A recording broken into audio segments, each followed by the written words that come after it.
నిన్న సాయంత్రం 6 గంటల ప్రాంతంలో పేట్ బషీరాబాద్ పోలీస్ స్టేషన్లో ఉన్నటువంటి జేబేరి పార్క్ కొంపల్లిలో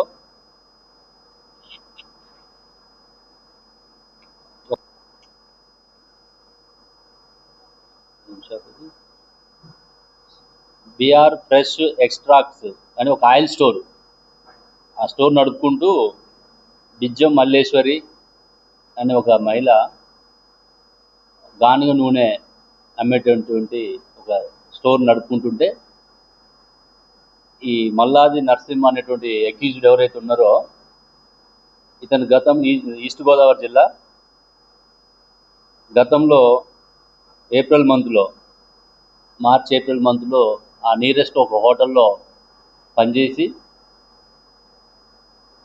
అక్కడ కూడా తన ప్రవర్తన బాగలేదని చెప్పేసి వాళ్ళు తీసేస్తే పోయి అమీర్పేటలో ఒక హాస్టల్లో ఉంటూ ఏదన్నా ఇట్లాంటి నేరాలు చేయాలనే ఉద్దేశంతో అతను ఉన్న సందర్భంలో ఆల్రెడీ ఇక్కడ ఈ ఏరియా మీద అతనికి అవగాహన ఉంది కాబట్టి ఈ షాప్ కూడా ఆ హోటల్కి నియరెస్ట్లో ఉంటుంది కాబట్టి ఆ లేడీ సింగిల్ ఉన్న టైం చూసుకొని షాప్లో పోయి, మీరు చూశారు విజువల్స్ వచ్చినాయి, అక్కడ సీసీ కెమెరాలు ఉన్నాయి. ఆమె లేడీని పోయి నార్మల్గా ఏదైనా నేరాలు చేయాలంటే ఏదో ఆమె చూడనెప్పుడో లేకపోతే ఏదో తప్పించుకొని ప్రయత్నం చేస్తారు. అట్లా కాకుండా ఈయన డెలిబరేట్గా షాప్లోకి పోయి ఆమె ముఖం మీద పిడిగుద్దులు గుద్ది ఆ షాప్లో ఉన్న బాటిల్స్ ఇసిరేసి చాలా గందరగోళానికి గురి చేసి ప్యానిక్ క్రియేట్ చేసి ఒక డిటరెంట్స్ని క్రియేట్ చేసి ఒక భయానక వాతావరణం క్రియేట్ చేయడం జరిగింది.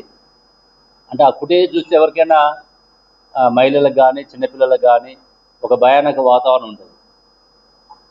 పోలీస్ స్టేషన్ చాలా దగ్గరలో ఉంది షాపు, అయినా కూడా అతనికి ఏమాత్రం భయం లేకుండా చేయడం జరిగింది. అక్కడ పబ్లిక్ కూడా ఎమ్మటే అలర్ట్ అయ్యి ఇక్కడ మన ముందే ఉన్నాడు కరుణాకర్ అని చెప్పేసి అతను ఆ సీన్ చూసి గట్టిగా అరవడము, ఆ చుట్టుపక్కల ఉన్న వాళ్ళని పిలుచుకొని ఇతన్ని పట్టుకోవడం జరిగింది. ఆ పట్టుకున్న క్రమంలో కొంతమంది పబ్లిక్ ఆ లేడీని చూసి ఇతన్ని కొంచెం దెబ్బలాడడం కూడా జరిగింది, కొంచెం మ్యాన్ హ్యాండ్లింగ్ కూడా జరిగింది. కాబట్టి ఇట్లాంటి నేరస్తుల్ని బయట తిరిగితే సమాజానికి డ్యామేజ్ ఉంటుంది. కాబట్టి ఇతన్ని ఇమీడియట్గా మనం డయల్ 100కి ఫోన్ చేయగానే అక్కడ పబ్లిక్ వితిన్ 10 minutesలో పోలీస్ అక్కడికి రష్అప్ కావడము, పట్టుకురావడం జరిగింది. అతన్ని ఈరోజు కోర్టులో ప్రొడ్యూస్ చేసి ఆ ఫుటేజెస్ అన్నీ కూడా సీసీ కెమెరాలో వచ్చిన ఫుటేజెస్, అక్కడ పబ్లిక్ డైరెక్ట్ ఎవిడెన్స్, విట్నెస్ని వీళ్ళందరినీ స్టేట్మెంట్ తీసుకొని ఇతనికి బయటికి రాకుండానే జైల్లో ఉండగానే శిక్ష పడే విధంగా చేయడానికి వాళ్ళ ముందు నేరం జరిగితే ఇమీడియట్గా మీరు ఆ యొక్క ఇన్ఫర్మేషన్ని షేర్ చేసుకోండి అని చెప్పేసి అట్లాంటి దాంట్లో మన కరుణాకర్ ముందుకు వచ్చి అతన్ని పట్టుకోవడంలో కానీ మాకు సమాచారం ఇవ్వడంలో కూడా బాగా పనిచేశారు. కాబట్టి అతన్ని మీ అందరి ముందు అభినందిస్తున్నాం, అతన్ని సత్కరించడం కూడా జరుగుతుంది.